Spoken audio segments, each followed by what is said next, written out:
കോഴിക്കോട്ട് മലബാറിൽ പ്രത്യേകിച്ച് നോക്കുമ്പോൾ കാലിക്കറ്റ് ബിസിനസ് ക്ലബിന്റെ പ്രസിഡന്റ് 1,900 സംഘടനകളിൽ ഫുട്ബോൾ അസോസിയേഷൻ, ഫുട്ബോൾ ക്ലബ്ബുകൾ, റാഫി ഫൗണ്ടേഷൻ, പാട്ടുകളുമായി ബന്ധപ്പെട്ടത്, മറ്റ് കലാസംഘടനകൾ പ്രസിഡന്റും പ്രവർത്തകനും ഒക്കെ ആയിട്ട് എല്ലാറ്റിലും പ്രവർത്തിക്കുകയും ചെയ്യും. ഇതിനുവേണ്ടി യാത്ര ചെയ്യും. ഇതെങ്ങനെ സാധിക്കുന്നത്? ഞാൻ എല്ലാവരും പറയുന്നുണ്ടെങ്കിൽ പണിയില്ലാത്തവനക്കാണ് സമയമില്ലാത്തത്, തിരക്കുള്ളവർക്ക് എപ്പോഴും സമയമുണ്ട്. അതാണ് ഏറ്റവും വലിയ. നമ്മൾ ഇന്നൊരു 10 പരിപാടി ഉണ്ടെങ്കിൽ തന്നെ നമ്മൾ എല്ലാ അറ്റൻഡ് ചെയ്യും, സമയത്തിന് എണീക്കും, എല്ലാ കാര്യം നടക്കും. ഫ്രീയെ വെറുതെ വീട്ടിലിരിക്കുകയാണെങ്കിൽ അന്ന് ഒരു പണി നടക്കൂല, ഒരു കാര്യം നടക്കൂല. ഞാൻ അതിൽ വിശ്വസിക്കുന്ന കേട്ടോ. അപ്പം എല്ലാത്തിലും നമ്മൾ പോയി കഴിഞ്ഞാൽ, നമ്മളിപ്പോൾ ഒരു ഫാക്ടറിയിൽ എന്തിനെ സംബന്ധിച്ചാണോ നമ്മൾ പോകുമ്പോൾ, ഞാൻ എപ്പോഴും പറയില്ല, ഞാൻ ഏത് സംഘടന ഏറ്റെടുത്ത് കഴിഞ്ഞാലും അതിൽ നിന്നൊക്കെയുള്ള ഗുണം എന്ന് വെച്ചാൽ നമുക്ക് ഒത്തിരി പേരെ, പല ആൾക്കാരും, പല സംഘടന ഡിഫറെൻറ്റ് പാറ്റേൺ ആയതുകൊണ്ട് നമുക്ക് പല കാര്യങ്ങളും നമ്മൾ പഠിക്കാൻ പറ്റുന്നുണ്ട്. ഇത് ഓരോ സംഘടന ഡിഫറെൻറ്റ്, ഞാനുള്ള സംഘടനകൾ ഓരോന്നും ഡിഫറെൻറ്റ് പാറ്റേൺ. അപ്പോൾ അവിടെയൊക്കെ എത്തുമ്പോൾ പല നമ്മുടെ ഫ്രണ്ട്ഷിപ്പാണ് മെയിനായിട്ട് കുറേ ആൾക്കാരുടെ അടുത്ത് കിട്ടുന്നുണ്ട്.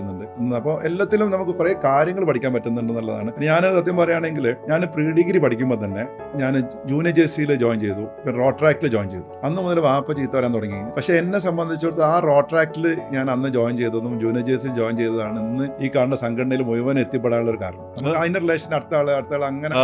എനിക്ക് അങ്ങയെക്കുറിച്ച് ആളുകൾ പൊതുവെ പറയുന്ന ബിസിനസ്സും സാമൂഹ്യ പ്രവർത്തനവും സംഘടനാ പ്രവർത്തനവും ഒരുമിച്ച് കൊണ്ടുപോകുന്ന ഒരാളെന്നാണ്.